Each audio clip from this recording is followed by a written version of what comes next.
பருப்பு அடை எப்படி செய்யலாம் பார்க்கலாங்க. ரேஷன் பச்சரிசி 1 கப்பு, 1 கப் அளவுக்கு புழுங்கலரிசி 5 மணி நேரம் ஊற வச்சு எடுத்துருக்கேன். 3/4 கப் அளவுக்கு பருப்பு வகைகள் சேர்த்துருக்காங்க. ஒரு 10லேருந்து 15 நிமிஷம் ஊறினா போதுங்க. ரெண்டும் சேர்த்து குறவரப்பாக அரைச்சிட்டு வந்துடலாம். துவரம்பருப்பு, கடலை பருப்பு, உளுத்தம் பருப்பு, பாசி பருப்புங்க.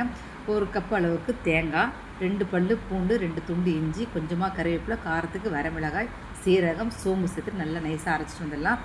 மாவோடு கலந்துக்கலாங்க. இப்போ தாளிப்பு பார்த்திங்கன்னா எண்ணெய் ஊற்றி கடுகு, உளுத்தம் பருப்பு, கறிவேப்பிலை, ஒரு பெரிய வெங்காயம், பெருங்காயத்தூள் சேர்த்துட்டு வதக்கிட்டு கூட வெங்காயத்தாளையும் சேர்த்து நான் வதக்கியிருக்கேங்க. சேர்த்துட்டு மாவோடு நம்ம கலந்துக்கலாங்க. இப்போ தேவையான அளவுக்கு தண்ணியை சேர்த்து நல்லா கலந்து வச்சுக்கலாம்.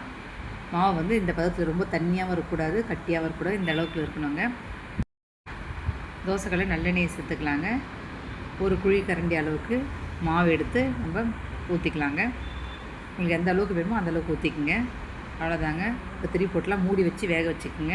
நம்முடைய சூப்பரான அடை வந்து ரெடி ஆகிடுச்சிங்க. இட்லி மாவு அரைக்க சொல்லவே பருப்பு அடைக்கும் சேர்த்து நம்ம அரைச்சி உப்பு போடாமல் ஃப்ரிட்ஜில் வச்சிடலாங்க. எப்போ தோசை ஊற்றுறோமோ அப்போ மிக்சியில் அரைக்க விடலாம் அரைச்சிட்டு மாவோட கலந்து ஊற்றிக்கலாங்க.